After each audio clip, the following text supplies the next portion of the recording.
कभी अपने भीतर ये भाव उत्पन्न करिए कि हमारा पुण्य ऐसा कौन सा था जो हमको यहाँ तक लेकर आ गया।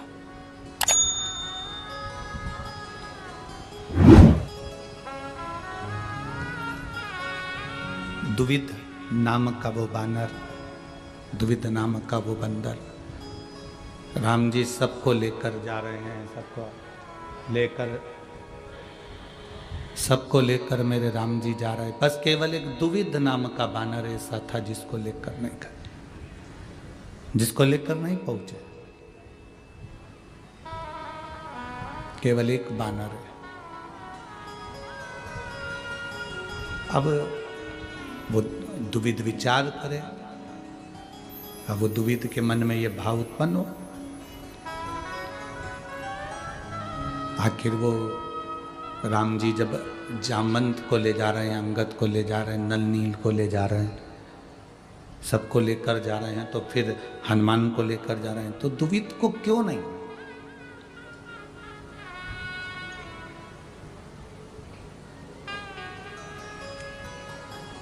दुविध को किस लिए?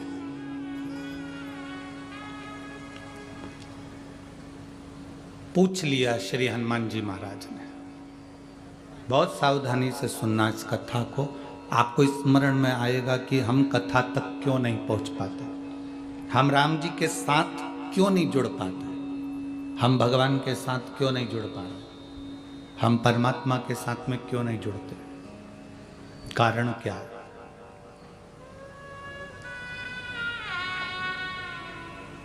आप में कई लोग ऐसे होंगे जिन्होंने एक अनुभव किया होगा।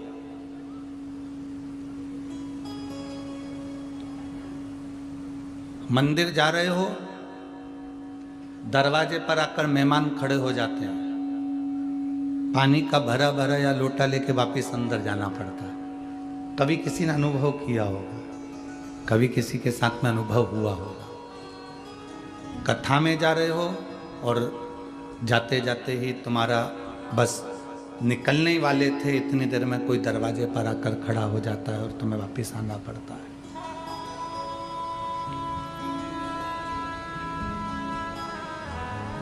बहुत अच्छा शरीर है, बहुत अच्छा स्वास्थ्य है, बहुत अच्छा शरीर है, बहुत अच्छा स्वास्थ्य है, और मालूम पड़े तुम बस कथा में जाने की तैयारी थी और शरीर में कोई रोग, कोई तकलीफ, कोई कष्ट आ गया और तुम्हें वापस जाना पड़ा, वापस तुम अपने अपने घर में चले गए, वापस की वापस, वापस अपने अपने घर की ओर चलते, पहुंच नहीं पाए, मंजिल तक जा ही नहीं पाए। भगवान मालिक है, पहुंच ही नहीं पाए, आप मंजिल तक जा ही नहीं पाए।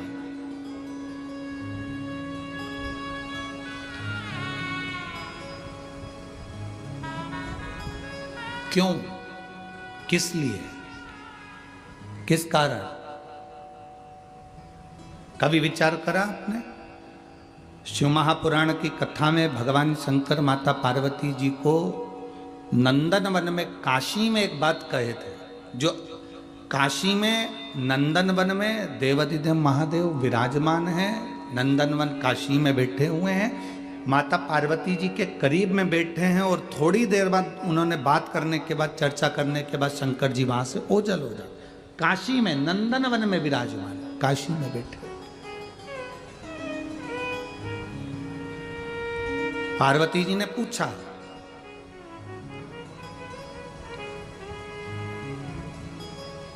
कौन से जन्म का पुण्य प्रबल होता है जो जीव आपके दरवाजे तक पहुंचता है? कौन से जन्म का पुण्य प्रबल होता है जो जीव आपके दरवाजे तक पहुंचता है? शिव महापुराण की कथा कहती है, भगवान देवाधिदेव महादेव माता पार्वती जी से कहते हैं, पार्वती जी मैं एक जन्म की बात नहीं करता, 84 लाख योनियां जो मानव के शरीर को मिली है, और उस मानव के शरीर में जीव जन्म लेने के बाद शिवालय के दरवाजे पर, चौखट पर, उसके आसपास एक जन्म नहीं 71 जन्म भ्रमण करता है, तब जाकर मनुष्य शंकर के शिवालय तक मनुष्य देह धारण कर कर पहुंच पाता है। एक जन्म की बात नहीं है, यहां पर 71 जन्म निकल गए। 84 लाख योनियों में से 71 योनियां, 71 जन्म ऐसे होते हैं जिन 71 जन्म में हम शिव के करीब में रहते हैं, भगवान के नजदीक रहते हैं, भगवान के करीब में।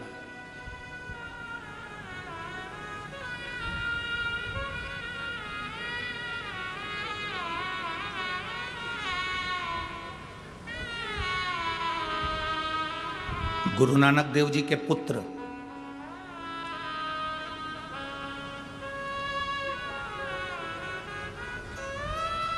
गुरु नानक देव जी के बेटे ने भी एक बार गुरु नानक देव जी से कहा था, सत्संग में मन लगना और नहीं लगना, इन दोनों में अंतर क्या है? अगर मान लो जीव सत्संग में गया, उसने संगत करी और संगत में बैठा और उसका मन नहीं लगा, तो संगत का, सत्संग का कोई प्रभाव पड़ेगा कि नहीं पड़ेगा? गुरु नानक देव जी के सुपुत्र पूछ रहे हैं, उनके बेटे पूछ रहे हैं, उनके पुत्र पूछ रहे कि संगत में जाकर बैठ गए और मन नहीं लग रहा, चित्त नहीं लग रहा, तो संगत में बैठे कि नहीं बैठे, सत्संग में बैठे कि नहीं बैठे, प्रवचन में बैठे कि नहीं बैठे, कथा में बैठे कि नहीं बैठे? एक बड़ी सुंदर बात कही है गुरु नानक देव जी, कहते हैं गंगा के घाट पर पहुंच गए, गंगा का स्नान नहीं किया, कोई बात नहीं, गंगा के घाट तक तो पहुंच गए और गंगा के घाट की रेत तुम्हारे शरीर से लग गई तो भी तुम्हारा कल्याण निश्चित ही है। गुरु नानक देव जी ने अपने सुपुत्र से कहा कि तुम कहते हो संगत में जाकर बैठ गए, सत्संग में जाकर बैठ गए, कथा में जाकर बैठ गए, मन नहीं लगा, तो फल मिलेगा कि नहीं मिलेगा? तो गुरु नानक देव जी ने कहा कि एक मटके को, एक हंडे को, एक घड़े को नल के नीचे सीधा लगा दो, चाहे उल्टा लगा दो। सीधा लगाओगे तो उसमें पानी भरा जाएगा और उल्टा लगाओगे तो वो घड़ा भले पानी नहीं भराएगा पर ठंडा तो बना ही रहेगा। सत्संग में जाने वाला व्यक्ति ठंडा तो बना ही रहता है, संगत में बैठने वाला व्यक्ति ठंडा तो बना ही रहता है। भले उसमें कुछ भराए ना भराए, उसमें कुछ जाए ना जाए, वो कुछ ग्रहण करे ना करे, पर अगर जब तक वो कथा में बैठा है, जब तक वो सत्संग में बैठा है, संगत में बैठा है, तब तक वो ठंडा है। तुम खुद अंदाजा लगा कर देखो, 1 बजे से 4 बजे तक कथा होती है, 1 बजे से 4 बजे के भीतर तुम अगर अपने घर पर होते तो कितना झूठ बोल रहे होते? बोलो, ईमानदारी की बोलो, मोबाइल पे। 1 बजे से 4 बजे के भीतर तुम घर पे क्या कर रहे होते? बर्तन मांज के, रोटी खा के सो रहे। ठीक है, तुम अपना अपना अंदाजा लगा कर देखो जरा सा। हो अब 1 बजे से 4 बजे तक के बीच में बच्चे लोग भी आ रहे हैं, पति भी आ रहे हैं, रोटी भी बना रहे हैं, काम भी कर रहे हैं, सारा काम तुम्हारा 1 से 4 के बीच में चलता कि नहीं चलता? बोलो, जम के बोलो जरा। उस बीच में तुम कितना झूठ भी बोल लेते, उस बीच में तुम किसी से झगड़ा भी कर लेते, उस बीच में तुम सास बहू की आपस में तकरार भी हो जाती, उस बीच में तुम पति पत्नी का भी झगड़ा हो जाता, उस बीच में तुम बच्चों को भी ठोक देते, उस बीच में तुम कुछ आड़ा टेढ़ा बोल देते, उस बीच में तुम गाली भी बक देते, उस बीच में तुम आड़ा टेढ़ा कह भी देते। अब तुम 1 बजे से 4 बजे के भीतर की बात कही, अब तुम 1 घंटे पहले, 2 घंटे पहले निकले और 2 घंटे बाद अपने घर पर पहुंचे, तो 3 घंटे की तो कथा इधर और 3 2 5, 5 और 2, ये 7 घंटे का अंदाजा लगा कर देखना।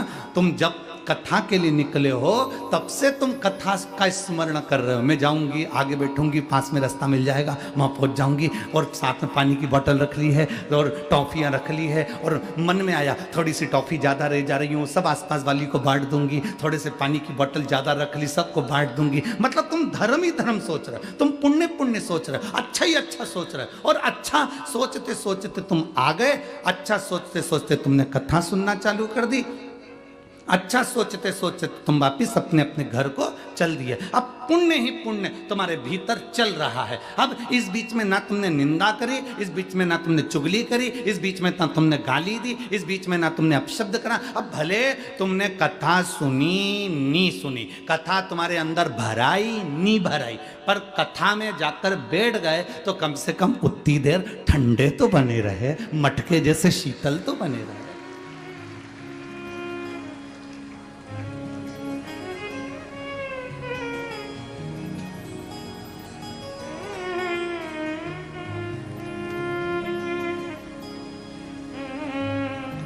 पंद्रह मिनट भी तुम बिना मोबाइल की चैट देखे बिना नहीं रह सकते। 15 से 20 मिनट में तुमको ना जाने वो कौन सी चींटी आके काटती है।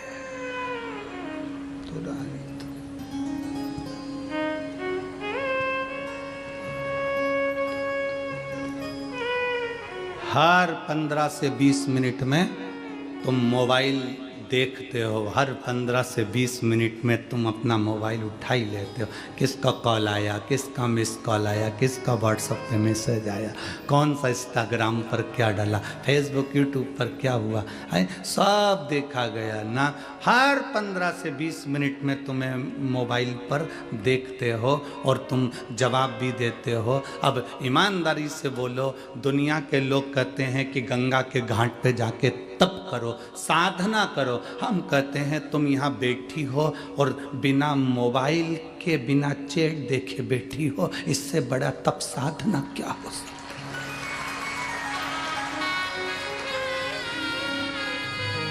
इससे बड़ी तप साधना क्या होगी? लोग हमको लिख के भेजते हैं, गुरुजी आप अपनी कथा में कभी किसी को व्रत करने का नहीं बोलते, व्रत करने का बोला करो। आप अपनी कथा में साधना करने का नहीं बोलते, साधना करने का बोला करो। आप आपकी कथा में तप करने का नहीं बोलते, तप करने का बोला करो। हम उनसे कहते हैं इससे बढ़कर तप कर क्या होगा? हम तो कहते हैं कि व्रत से भी बड़ा व्रत है अगर तुम कथा में 3 घंटे मोबाइल बंद करके बैठे हो, इससे बड़ा व्रत दुनिया में कोई नहीं हो सकता। नहीं तो कई तो कथा में भी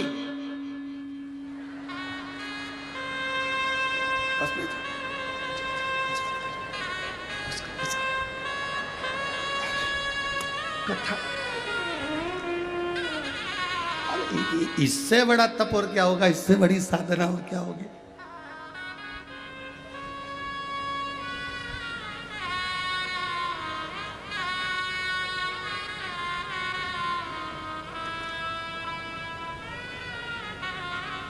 तुम्हारा व्रत ही है जो आपका दिल, आपका हृदय, आपका चित्त, आपकी वृत्ति, आपका मन, आपका हृदय शिव तक जा रहा है, भगवान शंकर की शरणागति तक पहुंच रहा है। भगवान के भजन तक आपका मन अगर जा रहा है तो ये आपका तप ही है, ये आपकी साधना ही है, ये आपका व्रत ही है।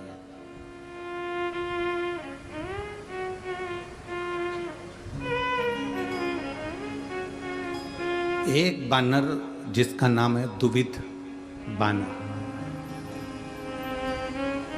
हनुमान जी के मन में यह बात खल गई कि वो दुविध बानर को राम जी लंका से अवध नहीं ले जा रहे हैं। उसका कारण क्या?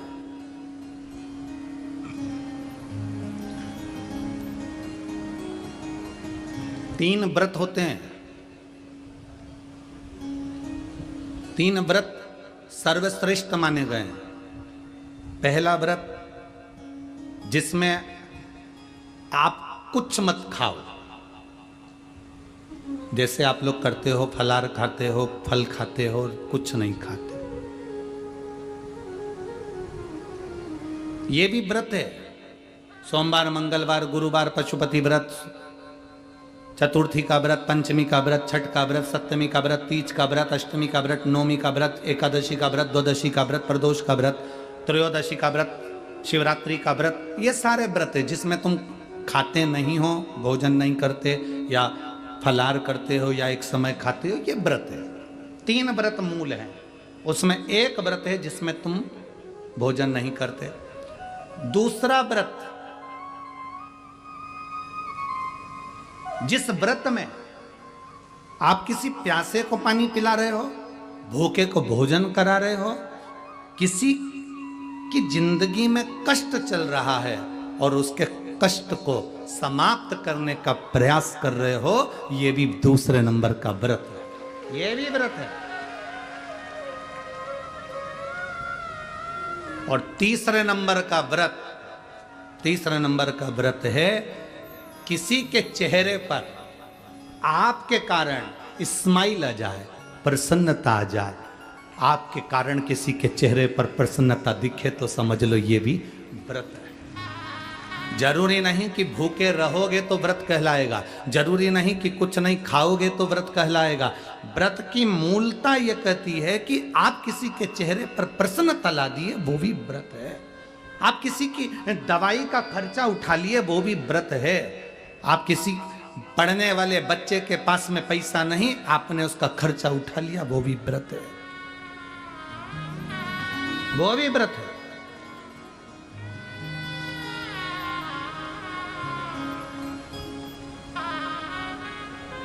आप लोग जो विठले सेवा समिति को जो दान देते हो ना, कभी एक बार मौका लगे आपका तो सीहोर आकर एक रजिस्टर हमारे सीहोर में रखा रहता है कार्यालय पर, उसको देखना।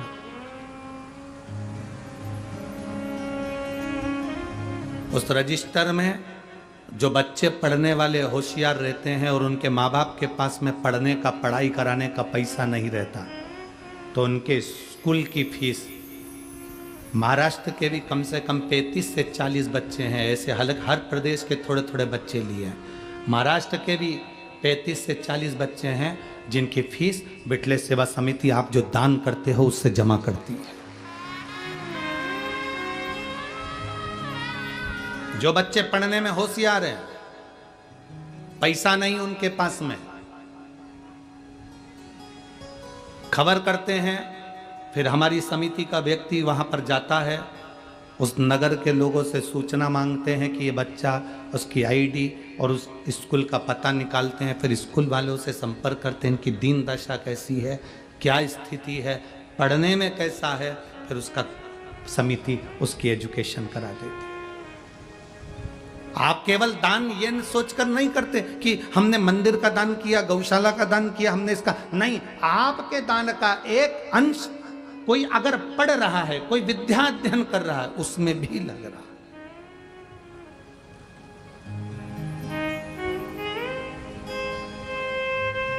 है। इसीलिए हम आप लोगों को बार बार कहते हैं कि आपने अगर 1 रुपया भी विठले सेवा समिति को दिया है, 3 दान करो तो 25 बार जाकर देखो। 3 दान कौन से? पहले नंबर पर कन्यादान। कन्यादान करा है तो बेटी के घर पर जाकर देखना कि तुम्हारी बेटी सुखी है कि नहीं, कहीं बेटी को दुख तो नहीं है। दूसरे नंबर पर गौदान, गाय अगर किसी ब्राह्मण को दी है तो उसके दरवाजे पर जाकर देखो कि गौ माता की सेवा सही हो रही है कि नहीं हो रही, वरना मालूम पड़े कि गाय ने जब तक दूध दिया तब तक तो रखी, फिर मालूम पड़े कसाई के घर बेच दी। 3 दान हमेशा जाकर देखना चाहिए। पहले नंबर पर बेटी का कन्यादान करो तो कन्यादान करी हुई बेटी को जरूर जाकर देखो कि बेटी को दुख तो नहीं है।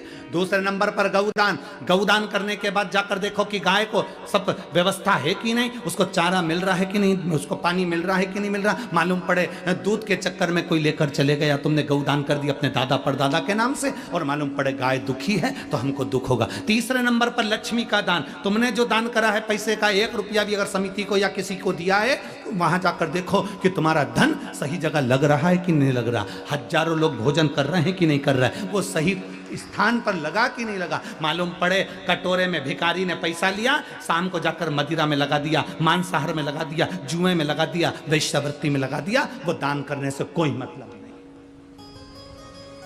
उस दान का कोई मतलब नहीं। बेटी का दान करो तो 50 बार पहले जाकर देखो बेटी सुखी है कि नहीं। गौ का दान करो तो गौ माता को जाकर देखो गौ माता सुखी है कि नहीं।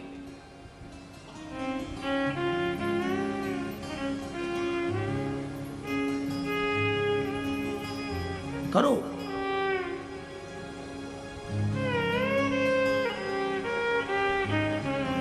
भजन करो, स्मरण करो, श्री शिवाय नमस्तुभ्यम जपो, या 1 लोटा जल महादेव को चढ़ाओ, ये मत देखना कि दुनिया को अच्छा लगा कि नहीं लगा, दुनिया ने क्या कहा उससे मतलब मत रखना। जल चढ़ाओ तो ये देखना कि अपने दिल को सुकून मिल रहा है कि नहीं मिल रहा, अपने आप में हमको अच्छा लग रहा है कि नहीं लग रहा। मैं कथा में बैठी हूँ, कथा सुन रही हूँ, मेरे दिल को अच्छा लग रहा है कि नहीं लग रहा। आग लगे बस्ती में अपन रहो, अपने को अच्छा लग रहा है कि नहीं लग रहा वो सोचो। हम क्या सोचते हैं, सबसे पहले तैयार होकर आते हैं तो पूछते हैं मैं कैसी लग रही है, और कहीं का कह दे ऐसी लग रही जैसे हरी घास में भैंस चर रही, तो कितना बुरा लगेगा। हमें नहीं पूछना कि हम कैसे लग रहे हैं, अपने को अच्छा लग रहा है ना, मैंने जो वस्त्र पहना मुझे अच्छा लग रहा है ना, मैंने जो धारण करा मुझे अच्छा लग रहा है ना। दुनिया की आदत होती है, जीन्स पहनोगे कोई नहीं टोकेगा, फटी हुई जीन्स पहनोगे, अरे बोलते जाओ जम के, कोई नहीं ठोकेगा, क्योंकि उनको मालूम है फैशन है। टी शर्ट पहनोगे कोई नहीं टोकेगा,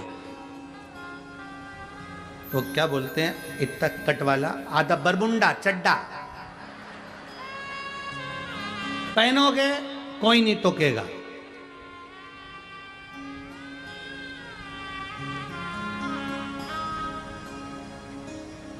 मुंह पे चाहे तुम कितना भी क्रीम पाउडर लगा लो, बोलते जाओ जम के, कोई नहीं टोकेगा। शॉपिंग मॉल में कितना घूम लो कोई नहीं टोकेगा, पर एक दिन अगर तुमने धोती और कुर्ता और सिर पे चंदन गले में रुद्राक्ष पहन लिया तो टोकेंगे, टोकेंगे। एक दिन तुमने अगर धोती कुर्ता पहना, सिर पे चंदन लगाया, गले में रुद्राक्ष की माला, तुलसी की माला, कंठी पहनी, तो लोग टोकना चालू कर देंगे, भगत जी, बाबा जी, महाराज जी। फिर लोग कहेंगे ये तो देखा देखी कर रहा, ये तो ढोंग कर रहा, ये तो प्रपंच कर रहा है। जीन्स पहने तो किसी ने नहीं कहा कि तुम ढोंग कर रहे हो, टी शर्ट पहने तो किसी ने नहीं कहा कि तुम प्रपंच कर रहे हो, बाल कटवा लिए तो कोई ने नहीं कहा कि तुमने क्या करा। पर तुमने जिस दिन धोती कुर्ता पहना, जिस दिन तुमने मस्तक पर तिलक लगाया, जिस दिन तुमने चोटी बढ़ाई, जिस दिन तुमने यज्ञोपवीत धारण करा, जिस दिन तुमने गले में रुद्राक्ष पहनना चालू करा, जिस दिन तुमने गले में तुलसी की माला पहनना चालू करी, उस दिन दुनिया के लोग टोकना चालू कर देंगे, ये बाबा जी बन जाएगा, ये तो पंडित जी बन गया, ये तो विद्वान बन गया, ये तो अपने आप को ऐसा बन गया, ये तो ढोंग कर रहा है, ये तो प्रपंच कर रहा है, ये तो ऐसा कलर भगवा कलर का कपड़ा धारण कर लिया। बस क्योंकि दुनिया के लोगों की आदत है सनातन धर्म पर उंगली उठाने की, दुनिया की आदत। आप बेकार जगह जाओगे कोई नहीं टोकेगा, आप मदिरा की दुकान पर जाओगे कोई नहीं टोकेगा, आप गलत जगह पर बैठोगे कोई नहीं टोकेगा, अच्छी जगह पर बैठोगे टोकेंगे। सुंदरकांड में जाकर बैठ जाओ टोकेंगे, सुंदरकांड में बैठने में भी शर्म आती है, मालूम लोग क्या कहेंगे, वहां पर भी शर्म। भजन में बैठोगे तो लोग क्या कहेंगे, आधे से ज्यादा लोग तो शिव महापुराण में इसलिए नहीं पहुंचते, लोग क्या कहेंगे। ये भी बैठी थी कथा में, ये भी है।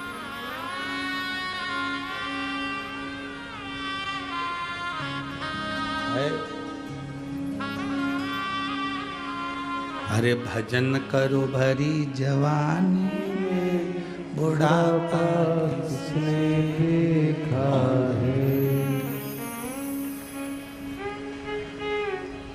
उसका स्मरण आपकी चित्त वृत्ति में रहना चाहिए, उसका स्मरण आपके मन में रहना चाहिए।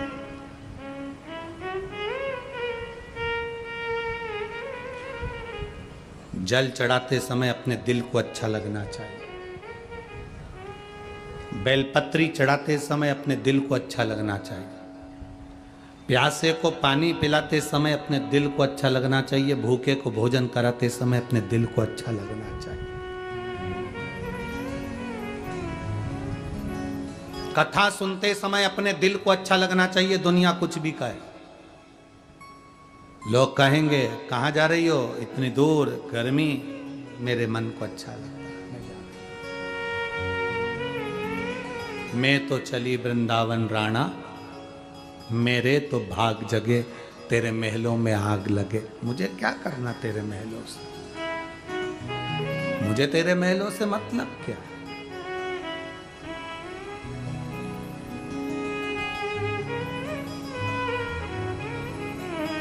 तो वो कहते ना,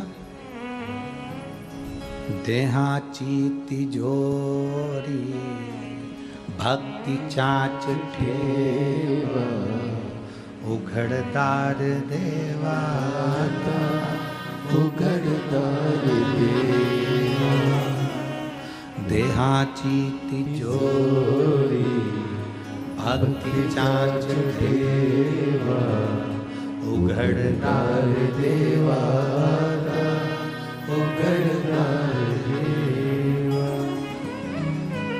उघड़दार देवा आता उघड़दार देवा। ये तिजोरी के अंदर भक्ति रूपी रतन जो भरा पड़ा है, उसको हमारे भीतर के भजन को, हमारे भीतर के स्मरण को हम रखें।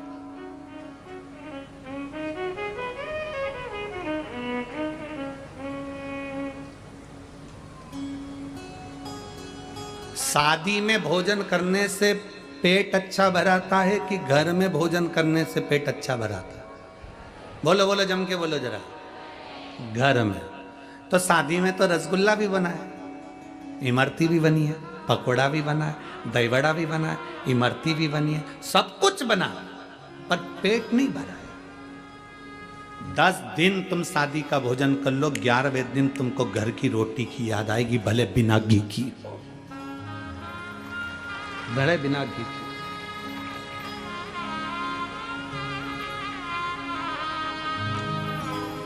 कितना भी सुख हो जाए, घर के भोजन की याद आती है। बस उतना स्मरण अपने बुद्धि में रखना।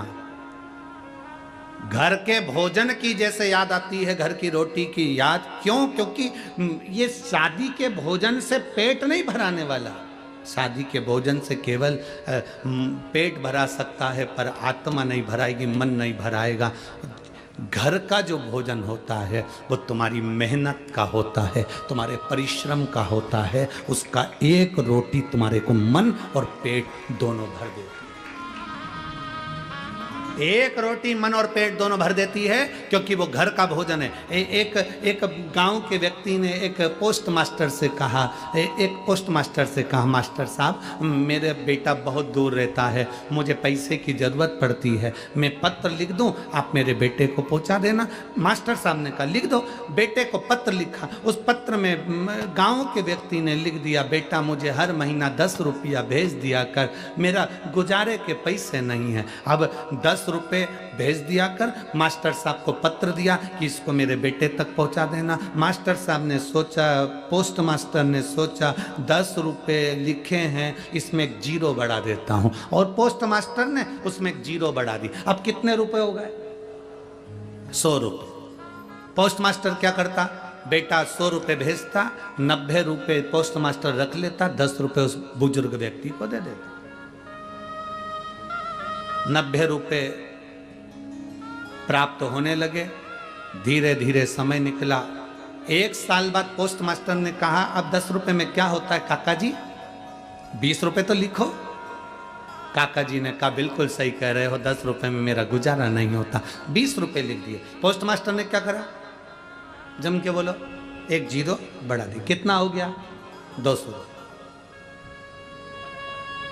बेटा 200 रुपये भेजता, 180 रुपये पोस्ट मास्टर निकालता, 20 रुपये गांव के व्यक्ति को। पैसे का ढेर लगने लगा।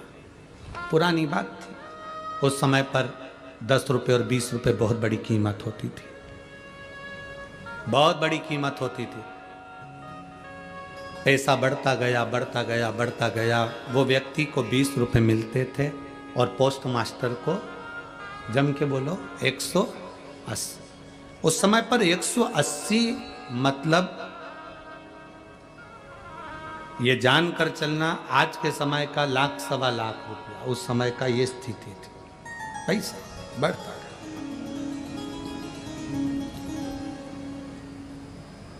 पोस्ट मास्टर बड़ा खुश, गाड़ी आ गई, बंगला बन गया, नाम हो गया, शोहरत हो गई, इज्जत हो गई, धन हो गया।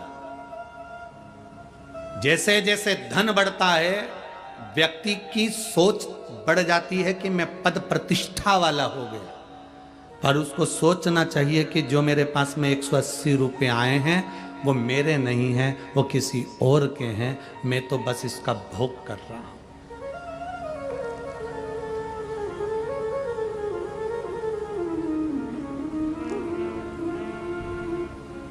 खाओ उतना जितना पचा सकते हो और कमाओ उतना जितना भोग कर सकते हो। ज्यादा खाओगे अपाच्य हो जाएगा, ज्यादा कमाओगे तो दुनिया की दृष्टि में आ जाएगा। खाओ उतना जितना पचा सकते हो, कमाओ उतना जितना भोग कर सकते हो। मास्टर साहब बढ़ते गए बढ़ते गए बढ़ते गए बढ़ते गए, गाड़ी भी बड़ी, बंगला भी बड़ा, सुख भी बड़ा, पर समय ऐसा आ गया कि घर में जो सदस्य रहते थे धीरे धीरे सब बीमार पड़ने लगे, रोग ग्रसित हो गए। रोग ग्रसित।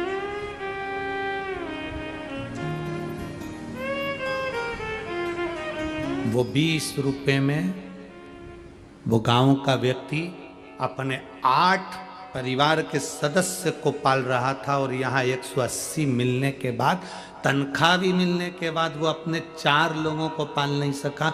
बीमार पड़ते गए, वैद्य जी को बुलाया, डॉक्टर को दिखाया, रोग ग्रस्ता गया, गढ़ता गया, ग्रस्ता गया, और धीरे धीरे धीरे धीरे जो गाड़ी थी वो भी चले गई, बंगला था वो भी चले गया, और मालूम पड़े घर में सदस्य रहने वाले भी चले, सदस्य रहने वाले। केवल एक पत्नी, बेटा, बेटी और पति बचा। माता गई, पिता गए, भाई गए, बंधु गए, सखा गए, सब चले गए। आंख में आंसू पोस्ट मास्टर के, नैनों में जल भरा था, रो रहा था। वो गांव का बुजुर्ग व्यक्ति उससे मिलने के लिए आया, और मिलने के लिए आया तो कहा, पोस्ट मास्टर साहब आपको क्या हो गया, आपके परिवार को क्या हो गया, देखो कितना कष्ट है, पर बाबा की कृपा से आप जो मुझे 20 रुपए देते हो ना पोस्ट मास्टर साहब, आपका भगवान बहुत भला करे। मेरा बेटा जो पैसा भेजता है ना, वो 20 रुपए से मेरा घर बड़ा फल फूल रहा है, पर आपके ऊपर ऐसा क्या पहाड़ टूट गया जो पूरा घर बिखर गया, गाड़ी बंगला सब चले गया, धन दौलत सब चले गया, संपदा वैभव सब चले गया, और मैं 20 रुपए में भी सुखी हूं। बाबा कहकर गया, एक संत सामने से निकल कर आया। पोस्ट मास्टर ने उसके चरण पकड़ लिए। बाबा जी, मैंने सुना है आप ज्योतिषाचार्य, आप ज्योतिषी करते हैं? हाँ, मेरा भाग्य देखकर बताओ कि मेरी जिंदगी में ऐसा कष्ट क्यों आ रहा है। ज्योतिषाचार्य ने कहा, 180 भारी पड़ गए हैं। वो 180 रुपए मिले हैं, वो भारी पड़ गए।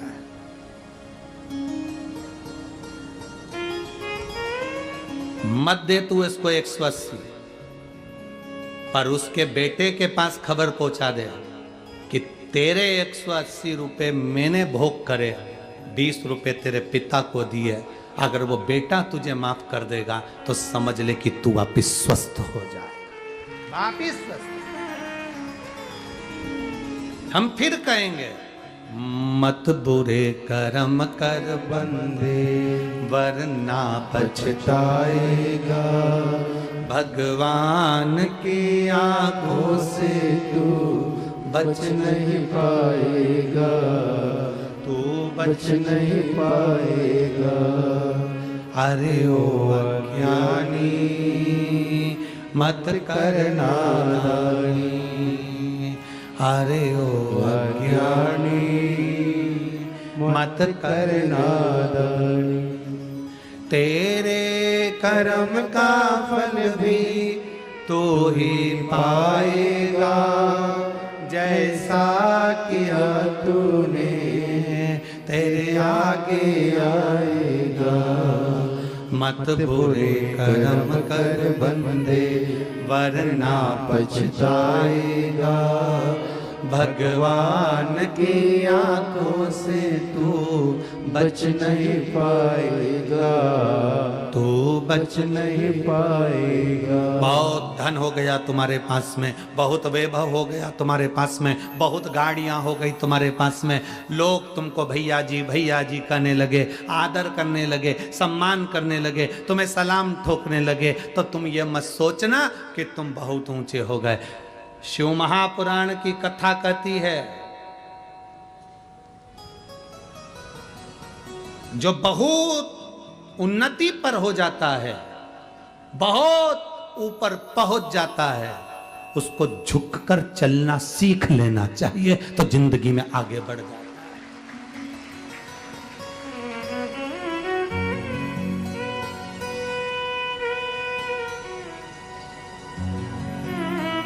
झुककर चलना सीखना चाहिए, बहुत आगे बढ़ोगे, बहुत आगे।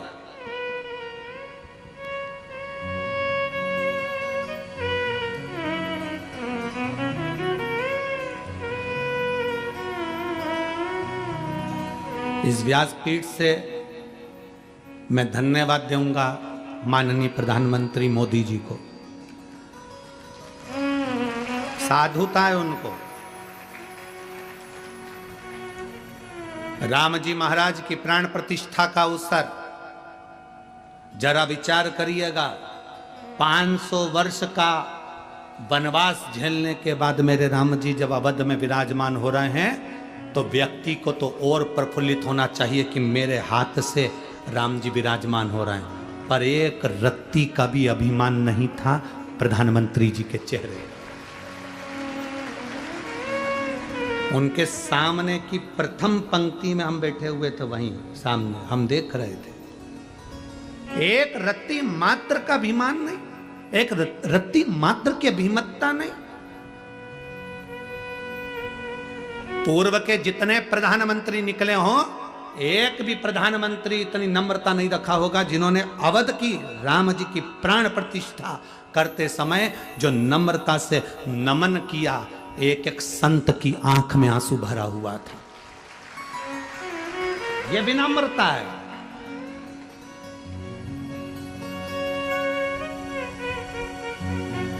और बहुत जरूरी है, अगर आप व्यक्ति, अगर कोई सेलिब्रिटी है ना, व्यक्ति बहुत आगे बढ़ा हुआ है ना, व्यक्ति को लोग बहुत मानते हैं ना, तो उसमें नम्रता होना जरूरी है। अगर किसी सेलिब्रिटी में, किसी मानने वाले व्यक्ति को जिसमें बहुत गौरव है, बहुत प्रतिष्ठा है, बहुत वैभव है, उसमें अगर नम्रता नहीं है तो वो शून्य के बराबर है, जीरो के बराबर है।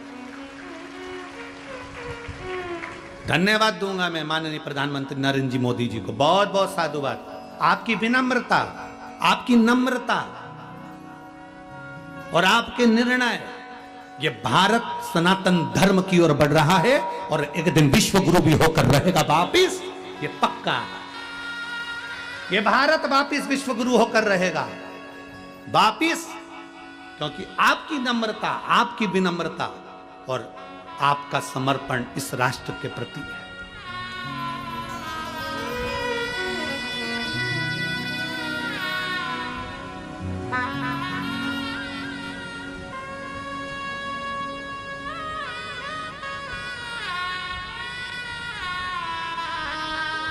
एक व्यक्ति ने मैसेज लिखा, आश्रम पर भेजा कि गुरुजी से पूछना है कि मोदी जी वहाँ से काशी के मंदिर का विस्तार करे और वहाँ पर लोकार्पण कर कर वहाँ बहुत विशाल काशी का मंदिर बनाया, उसके बाद उज्जैन का, फिर पावागढ़ का, फिर केदार का, उसके बाद पहुंच गए राम जी के मंदिर में। तो शंकर जी से शुरुआत क्यों करी? हम कहना चाहेंगे शिव जी से शुरुआत इसलिए करी क्योंकि शंकर भगवान के हाथ में डमरू भी वो बजाते हैं और तांडव भी वो रचाते हैं।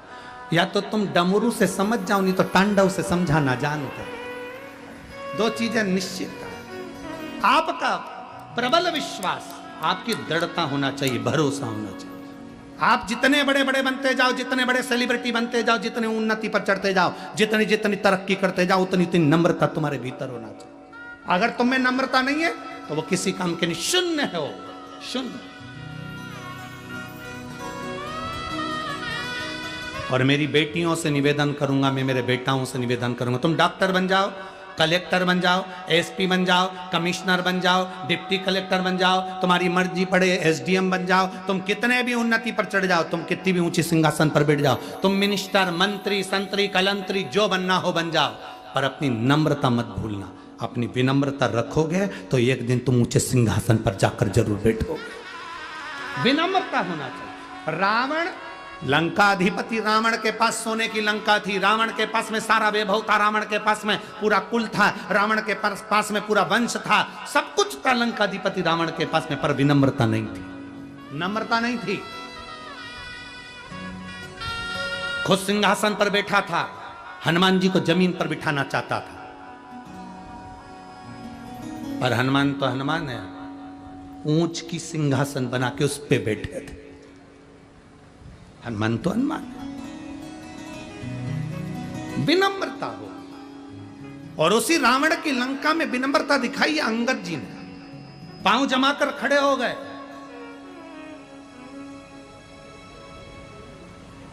पांव जमाकर खड़े थे अंगद। एक व्यक्ति ने इस पे भी प्रश्न किया, इस पर भी लोगों ने प्रश्न करा कि हनुमान जी सीता जी का पता लगाने गए तो अंगद क्यों नहीं गया? जब अंगद इतना बड़ा विद्वान था कि पांव जमा कर खड़ा हो गया, तो अंगद में इतनी विद्वत्ता थी तो क्यों नहीं गया? हनुमान जी को तो याद ही नहीं था कि मुझ में इतना बल है, तो अंगद को तो याद था कि मुझ में बल है, फिर अंगद को जाना था। आखिर अंगद पहुंचा क्यों नहीं?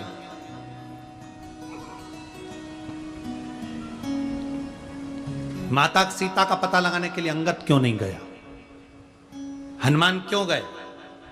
अरे भैया, तुमने अगर रामायण पढ़ी होगी तो तुम्हें मालूम होगा, अंगद और रावण का पुत्र अक्षय कुमार, ये दोनों एक ही गुरु के यहां पढ़ते थे। अंगद इतना प्रबल था कि अक्षय कुमार के मुंह पे जब तक 25 थापड़ नहीं मार देता तब तक रोटी नहीं खाता था। कौन? जम के बोलो। अंगद क्या करता था? जब तक अक्षय कुमार के चेहरे पर 25 थप्पड़ नहीं मार दे तब तक वो रोटी नहीं खाता। अक्षय कुमार रोया, बचपन का समय था, रोते रोते, बच्चों की आदत रहती है, कई कई स्कूल में पढ़ने वाले बच्चे, कई कई घर में रहने वाले बच्चे, छोटे छोटे जो बच्चे रहते हैं ना भाई भाई, वो एक दूसरे को मार ठोक नहीं दे तब तक रोटी इनको पचती नहीं है। उसमें तुम भी हो, तुम भी बचपन में कम नहीं थे हो। सबकी माता इतना सारा पोहा बनाकर, चिवड़ा बनाकर, चिवड़ा देती थी, ये तेरा है, ये तेरा है, ये तेरा है, पर तुम सब भी उसमें एक हो। इतने चतुर होते थे, जो ज्यादा वाला होता था ना वो अपनी साइड खींच लेते थे, कम वाला बुरा। माँ चाय देती थी ना तो गिलास में नपती करते थे, कौन सा ज्यादा है कौन सा कम है। अंगद का काम, अंगद बचपन में अक्षय कुमार को 2-3 थप्पड़ मार, 25 थप्पड़ मारे जब तक रोटी नहीं खा। एक दिन अक्षय कुमार रोते रोते अपने गुरु जी के पास गए, गुरुदेव गुरुदेव गुरुदेव,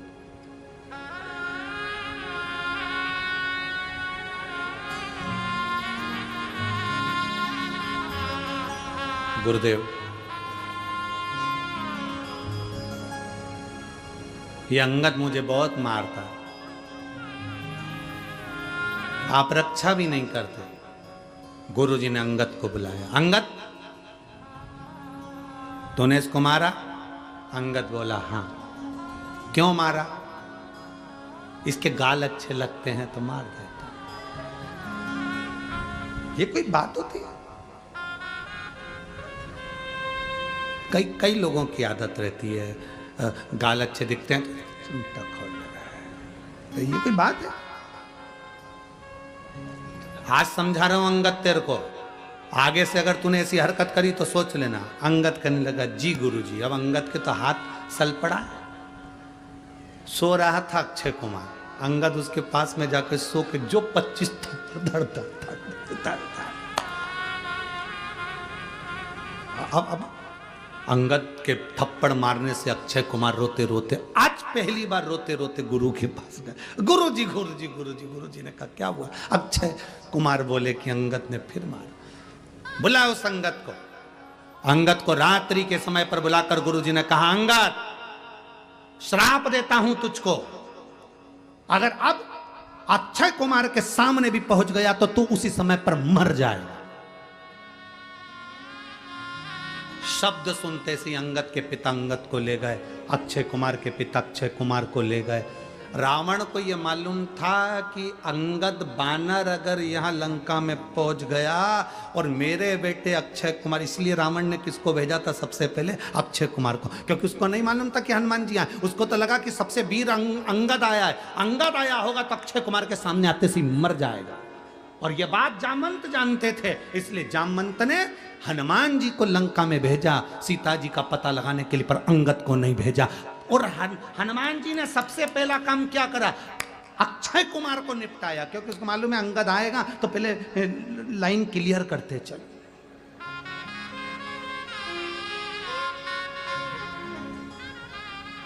सबसे पहले हनुमान जी ने वहां पहुंचते सी, रावण को मालूम था कि बंदर आया। इनको लगा कि बंदर में केवल एक अंगद ही आया होगा, बड़ा वीर है अंगद, अंगद आया होगा, अंगद आया होगा तो अक्षय कुमार को भेजा जाए, अक्षय कुमार के सामने मर जाएगा, निगाह पड़ेगी और मरेगा, क्योंकि श्राप है। गया अक्षय कुमार, जैसे ही देखा तो वो अंगद तो नहीं था, हनुमान जी ने पछीट पछीट के धो दिया। जो धोया वॉशिंग मशीन में जैसे कपड़े को धोते हैं ऐसे।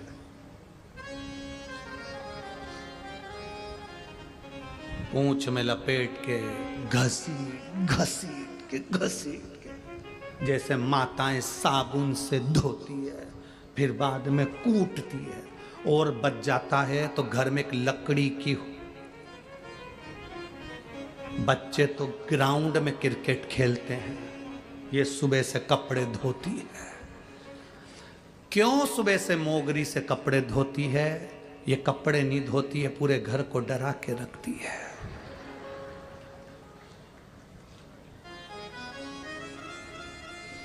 किसी ने हमसे पूछा एक बार कथा में, हम कहीं की कथा की बात नहीं कर रहे, हम धूलिया की बात कर रहे हैं। धूलिया में एक प्रश्न किया किसी ने, गुरुजी पति और पत्नी में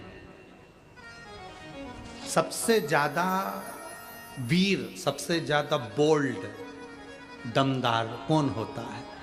हमने कहा पत्नी। उन्होंने कहा कैसे? हमने कहा जब ब्याहने के लिए जाते हैं तो 100 से 150 बाराती जाते हैं और वो अकेली आती है, अकेली। ये 100-150 बाराती पर अकेली भारी पड़ती है। गाड़ी का गेट खोला, बैठ के और आती। किसी में दम हो तो बोल दे, अकेली।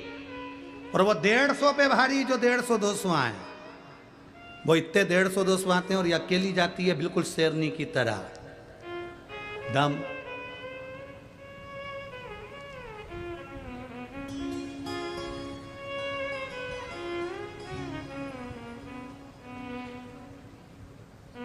कितना दमदार है।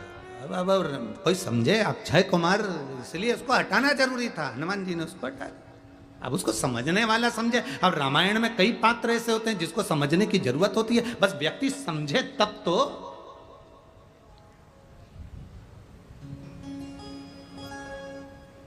उसकी दृष्टि में आए तब तो। महाराज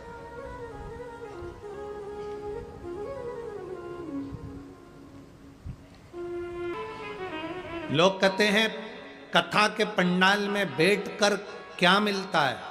हम कहते हैं बैठकर दिल से अगर प्रार्थना करी है तो अगली बार फिर कथा के पंडाल में तुम बैठे मिलोगे, उसकी कृपा से, उसकी करुणा से।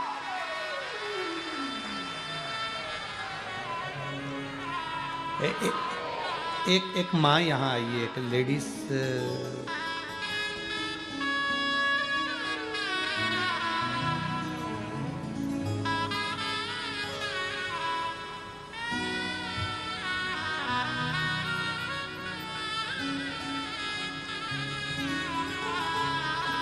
एक यवतमाल से कोई महिला यहाँ पर आई है। उनके बेटे ने पत्र लिखा है, प्रेम राजेश गौर। ने पत्र लिखा है, यवतमाल से मेरी माँ, उसकी एक मन की मुराद थी जो आकोला की कथा में बाबा ने पूरी कर दी, तो वो यहाँ यवतमाल से पैदल चलकर आई है। कहीं बैठी हो तो हाथ हिला सकती है। प्रेम राजेश गौर, जिनके 15 साल का बेटा है, उनकी माता यहाँ यवतमाल से पैदल चल के 2 दिन में पहुँची हैं। कहीं बैठी हो तो हाथ हिला सकती, अगर कहीं बैठी हो तो हाथ हिला सकती। शिव तत्व है, कहाँ है?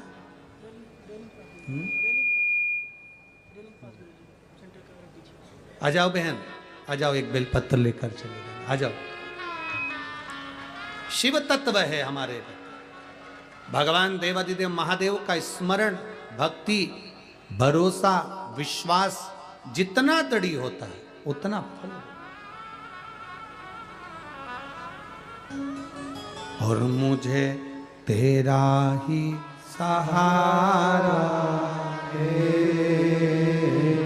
मेरे भोले बाबा, मैंने तुम्हें ही पुकारा है मेरे भोले बाबा। हम उसको पुकार ले।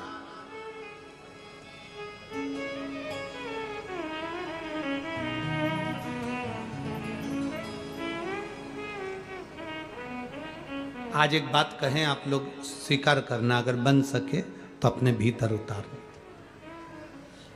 जिस दिन आप मंदिर ना जा सके, उस दिन कोई जल का पात्र लेकर, लोटा लेकर मंदिर जा रहा हो, तो हमारे मुख से हम उसको उपत कर, भले हम नहीं भी बात करते हैं तो भी हम उसको हाथ जोड़कर कहें, श्री शिवाय नमस्तुभ्यम।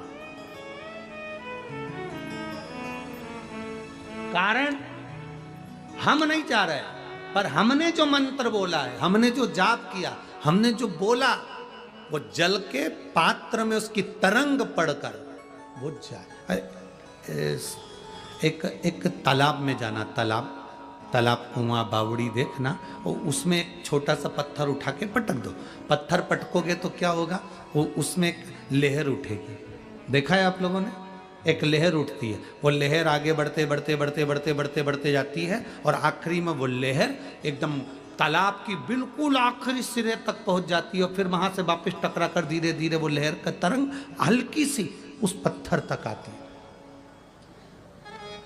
शिव महापुराण की कथा कहती है, जल का पात्र लेकर जाते समय हम जब श्री शिवाय नमस्तुभ्यम कहते हैं, तो पानी में तरंग उत्पन्न हो जाती है, और वो तरंग जब देवादिदेव महादेव को चढ़ती है तो उसका फल श्री शिवाय नमस्तुभ्यम कहने वाले को मिलता ही है। भले जल किसी ने भी चढ़ा, जल को ही भी चढ़ा। बोल बम का नारा है,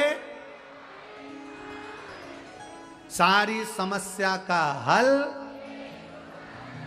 एक लोटा। एक सुख अपने भीतर, आनंद का पल उसमें आ जाए। महाराज शिव कथा कर रही है, भगवान देवादिदेव महादेव का संवाद कर, नम्रता हमारे भीतर लेकर आए। हम जितने नम्र होंगे उतना आनंद होगा। शंकर भगवान पार्वती जी को संवाद कर रहे हैं, शिव जी पार्वती जी को जो संवाद कर रहे हैं वो जीवन का एक आनंद देने वाला संवाद।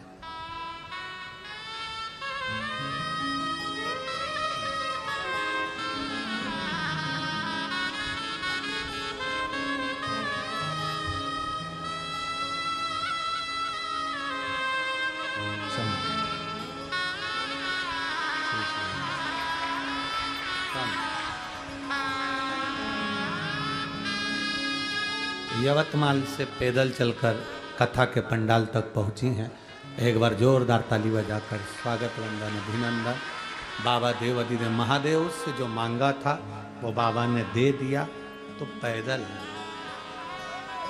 ये शिव कृपा, ये शंकर की उदार, उसकी कृपा बिना संसार में कुछ नहीं है महाराज। आप दिल से उसको पुकारोगे, दिल से उसको बोलोगे, वो दिल से सुनता है।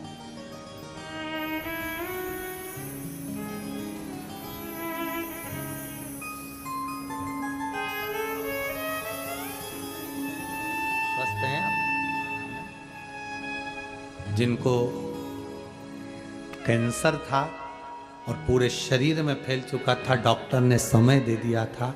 आज बाबा की कृपा से पूर्ण तरह से रिपोर्टें नील आ रही हैं। यही शिव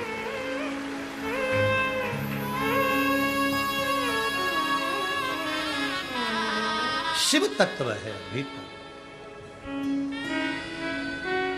औघड़ी है शिव, औघड़। खाली ना जाता कोई, आप भी बोलिए, दर से तुम्हारे,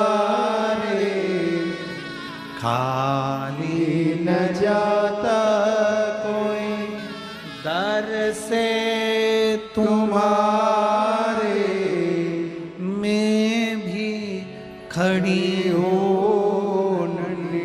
बाह बसाई, अपने हृदय से लगा लो,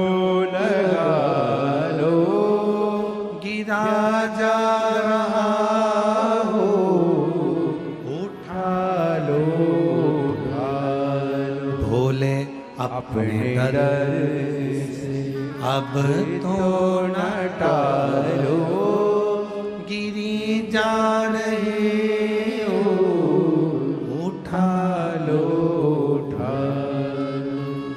जितनी नम्रता उतनी नम्रता अपने भीतर रखिए, सहजता रखिए, सरलता रखिए। बहुत ऊंचे पहुंच जाने पर नम्रता मत भूल। केवल एक बानर ऐसा है वाल्मीकि रामायण में जिसका नाम दुविध कहा गया, राम जी उसको लेकर नहीं गए, उसको अवध नहीं ले गए।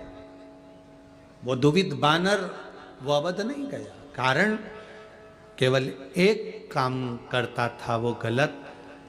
सारे बानरों को समझाया गया कि देखिए, किसी को कोई कष्ट नहीं देना, युद्ध के मैदान में सब युद्ध लड़ें तब तुम लड़ो, युद्ध के मैदान में जब युद्ध लड़ा जाए तब अच्छे से लड़ो, पर बाकी के समय पर तुम बेर मत रखो।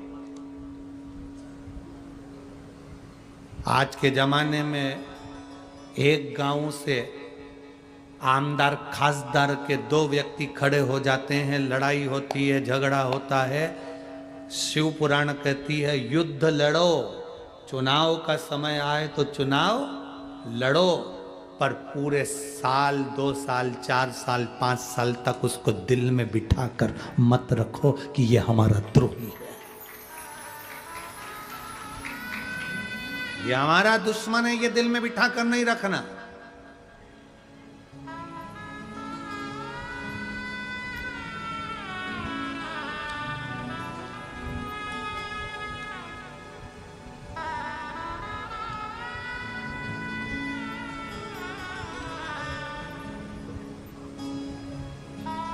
बेर नहीं रखना।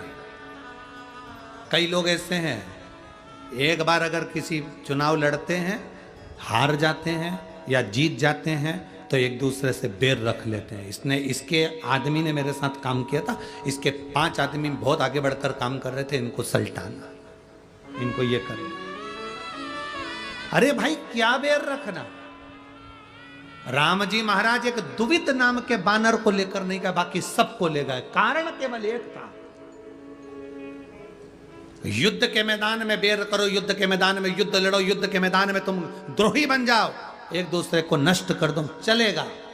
और युद्ध के मैदान से हटकर अगर तुम हरकत करोगे तो वो श्रेष्ठ नहीं है, उसमें श्रेष्ठता नहीं है।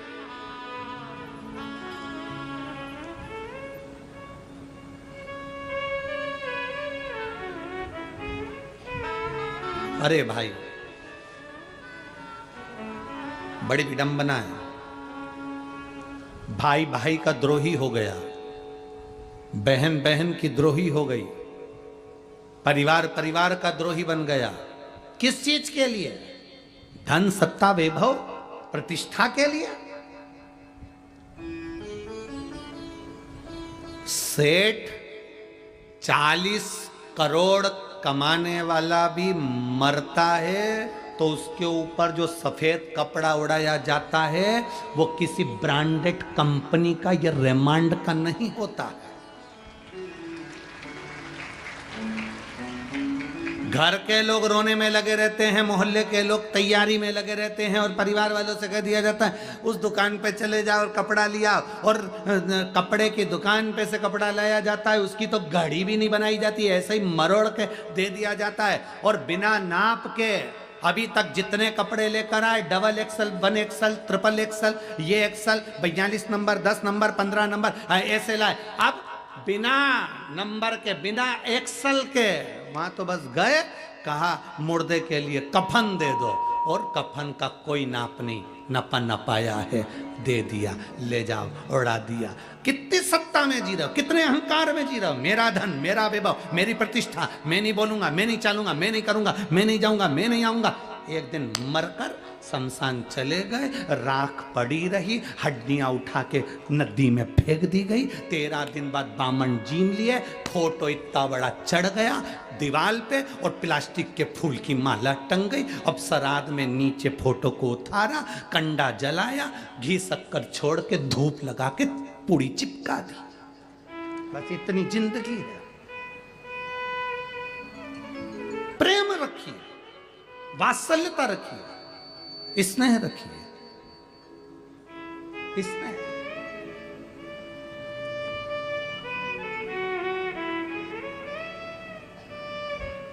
नामदेव जी, संत तुकाराम जी, रामकृष्ण परमहंस जी, स्वामी विवेकानंद जी, मीराबाई, कर्माबाई, प्रहलाद, ध्रुव, ये सब क्या करोड़पति थे? भक्त थे। इस भारत की भूमि पर चौराहे पर किसी करोड़पति की मूर्ति नहीं लगती है। तुम्हारे महाराष्ट्र में लगती हो तो बात दूसरी है।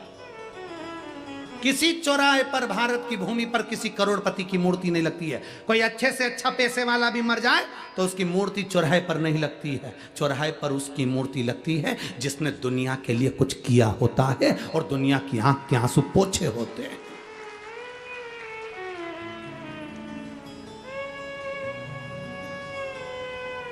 फिर चाहे वो कोई भी हो, वो ये नहीं देखा जाता कि कौन धर्म का है, कौन संप्रदाय का है, किस वर्ण का है, कौन है, कोई नहीं देखा जाता।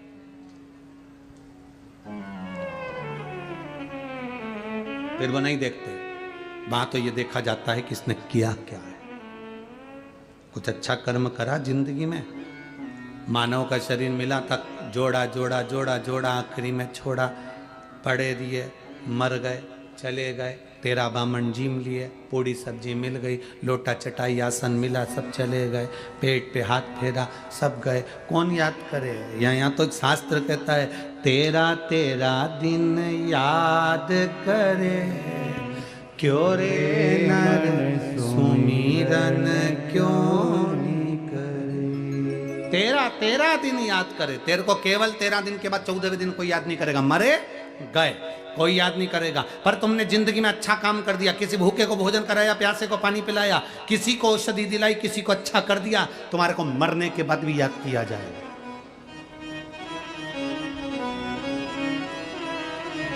मरने के बाद भी याद किया जाएगा। क्यों? आज लोग कह देते सियोर वाले महाराज को लोग याद करते। क्यों याद करते? सियोर वाला महाराज आके आपको करोड़ों रुपए दे दिए क्या? लखपति बना दिया क्या? आपको अंबारियां दे दी क्या? सियोर वाले महाराज ने अपनी जेब में से निकाल के तुम्हें 500 का नोट दे दिया क्या? नहीं, सियोर वाले महाराज ने कुछ नहीं दिया, पर एक चीज दी है, आपके अंदर शंकर की भक्ति का बल दिया और आपका विल पावर मजबूत कर दिया कि आपके अंदर शिव भरा है, आपके अंदर शंकर समाया है, आपके अंदर शिव तत्व है, तो आपको घबराने की जरूरत नहीं है। और जब जब व्यक्ति घबराता है तब कोई संत, कोई सदगुरु आता है। नामदेव जी महाराज को जब ओंडा नागनाथ के मंदिर से बाहर फेंका गया, तब गुरु नानक देव जी ने आकर उनको बल प्रदान करा। तुम में बल है नामदेव, भगवान का भजन करो तो मंदिर का गेट भी बदल जाएगा। बदला। गुरु नानक देव जी के कहने पर नामदेव जी ने जो भजन करा तो मंदिर का गेट बदल गया। एक संत, एक सदगुरु मार्ग दिखाने का काम करता है, और वो मार्ग यदि तुम्हारे भीतर समाहित हो गया तो फिर तुम भटकोगे नहीं। तुम्हें मालूम है, जैसे वो बहन करी कैंसर हो गया और बाबा से विनती करी कि संभालना। एक पत्र है, एक व्यक्ति के हार्ट के अंदर, दिल के अंदर छेद हो गया, छाला हो गया। ये मेरा नाम विनायक बारकू सूर्यवंशी है, मैं नासिक से आया हूं। मेरा मोबाइल नंबर ये है, कहीं बैठे हो तो हाथ हिला सकते हैं, कहीं बैठे हो तो हाथ हिला सकते हैं। मेरा नाम विनायक बारकू सूर्यवंशी है, मैं नासिक से आया हूँ। मेरा मोबाइल नंबर ये है, दिख गए? हाथ हिला दो एक बार ऐसा। नासिक से आया हूँ। मेरे महादेव का मैं क्या वर्णन करूँ गुरुदेव। मेरी छाती में जलन होती थी, मैं समझता कि एसिडिटी हो रही है, जांच नहीं करवाई। जब जांच कराने पर मालूम पड़ा कि मेरी छाती के अंदर छाले छाले हो गए। मेरे हार्ट के अंदर जब छाले हो गए, डॉक्टर के हिसाब से बड़ी बीमारी के चांस थे। तब मुझे हॉस्पिटल में ले जाकर डाला गया और बहुत इलाज चलता रहा। मेरे परिवार के लोगों ने मुझे एक बेलपत्री और शिव जी पे चढ़ा हुआ जल देना प्रारंभ करा। मैं बाबा की कृपा से ठीक हुआ, इसलिए 5 कथा सुनने का मैंने नियम बनाया और मैं यहाँ कथा सुन रहा हूँ। एक बार हाथ हिला दीजिए ऐसा। श्री शिवाय नमस्तुभ्यं। बाबा की कृपा का मैं क्या गुणगान करूं।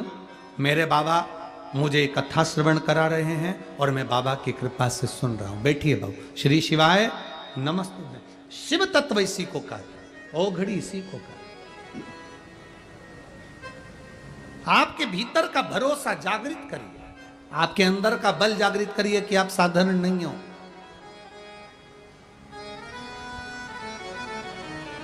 लोग रोते हैं, कहते हैं हम बड़े दुखी हैं, बड़े दुखी हैं। काहे को दुखी हो? अपने मन से दुखी हो। कुछ भी नहीं है हमारे पास में, मत होने दो। शरीर तो भगवान ने दिया है, मेहनत करिए। 3 चीजें महादेव से ले लो। मस्तिष्क पर गंगा रखो, मतलब भेजा, बोलो जम के, ठंडा रखो। दूसरा, महादेव से गुण लीजिए, ज्यादा मत बोलो। शिवजी मौन होकर बैठे रहते हैं, मतलब अपनी जीवान को मीठा रखो। भेजा, जम के बोलो जरा, ठंडा रखो, जीवान मीठी रखो। और शंकर जी से तीसरी चीज ले लो, उन्होंने सुदर्शन चक्र अपनी उंगली पर नहीं रखा, भगवान नारायण को दे दिया, भगवान नारायण को दिया। और एक चक्र और था महादेव के पास, उन्होंने अपने पांव में रखा। शिवजी कहते तीसरी चीज रखो, अपने पांव को चक्री बनाकर रखो। जो मेहनत करने के लिए दौड़ता रहता है वो एक दिन तरक्की पा ही जाए। जो दिन भर सोया सोया,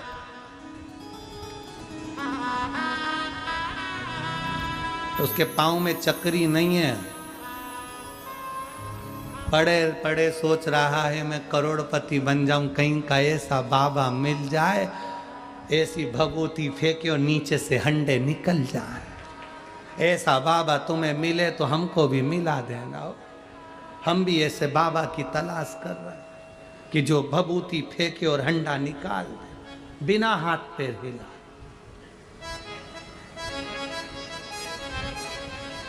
तीन चीजें महादेव से ले लो। पहला, जम के बोलो जरा, भेजा, मस्तिष्क ठंडा रखो। दूसरा, जिह्वा मीठी रखो। और तीसरा, अपने पांव में चक्री रखो। फालतू नहीं बैठना, फालतू नहीं बैठना, काम करते रहना। जो व्यक्ति फालतू बैठा रहता है, बैठा रहता है, बैठा रहता है, नौकर से कहता जा दूध लिया, पति से कह जाओ सब्जी लिया, उनसे कह दिया जाओ वो लिया। वो सोफे पे आराम से बैठी बैठी बैठी बैठी बैठी, आखिरी में व्हील चेयर पे बैठी बैठी बैठी बैठी, फिर वेंटिलेटर पर बैठी बैठी बैठी बैठी, फिर अर्थी पे लेटी लेटी लेटी लेटी, फिर चिता पे लेटी लेटी लेटी लेटी, फिर आखिरी में फोटो में टंगी टंगी टंगी। खत्म जिंदगी, समाप्त। अब बोल तेरा क्या होगा रे कालिया, अब हो क्या।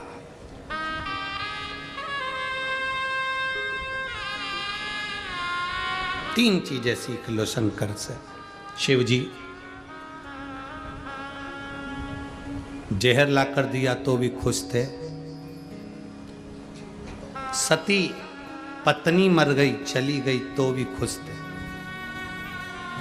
बेटे का शीश कटा तो भी खुश थे। परिवार में रहो खुश होकर रहो। 10,000 भी कमाओ तो प्रसन्नता से खाओ। छोटा सा काम करने वाला, सब्जी का ठेला लगाने वाला, फल का ठेला लगाने वाला, दूसरे के यहाँ काम करने वाली, झाड़ू पोछा करने वाली, वो बाई जो झाड़ू पोछा भी करती है, वो मांग में सिंदूर भर के ऐसी टिपटाप होकर बड़े आनंद में रहती है। और तुम्हारे पास में करोड़ों का धन और सुबह से उठती है तो आंख से आंसू बहा बहा कर रोती है। वो पोछे वाली भी कहती है कि मैं 10,000 कमाती हूं तो दिल से जिंदगी जीती है। बर्तन मांजती हूं पर दिल से जिंदगी जीती हूं। वो बर्तन मांजने वाली को तुम अपने घर का बेकार फ्रिज में पड़ा हुआ सामान देती हो और कहती है खा लेना, वो नहीं खाती, उठा के नली में डाली आती। वो खाएगी जो कुरकुरे और वेपर्स खाए वो खाए, वो नहीं खाती। भले 5,000 रुपये महीना कमाती पर जिंदगी खुद से जीती है। और एक तुम सुबह से शाम तक रो रो के मरे जा रहे, मरे जा। 2 रुपये भी कमाओ तो जिंदगी में खुश होकर खाओ। इतनी अलमस्ती में खाओ कि अपना जीवन आनंदमय जियो, आनंद। दुवित नाम का वो बानर,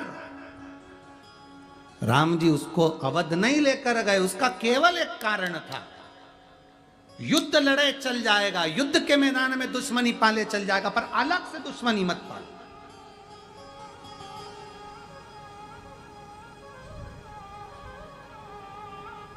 कई लोग ऐसे होते हैं, कहाँ कथा कौन करा रहा है? जायसवाल जी? नहीं, हमारी तो उनसे बनती नहीं, हम कथा में नहीं जाएंगे। मत जा, आओ तो वेलकम, ना आओ तो भीड़ कम। उसमें क्या दिक्कत, उसमें क्या तकलीफ? हे भाई, भजन कौन करवा रहा है? उस पार्टी का है। अरे भजन तो हो रहा है ना, पार्टी कोई सी भी हो।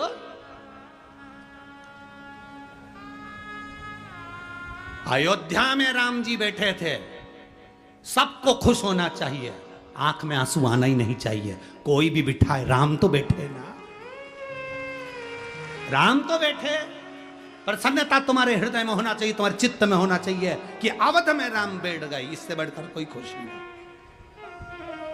कौन ने बिठाया, कौन पार्टी आई, कौन गया, कौन आया, भगवान बैठ गए प्रसन्न।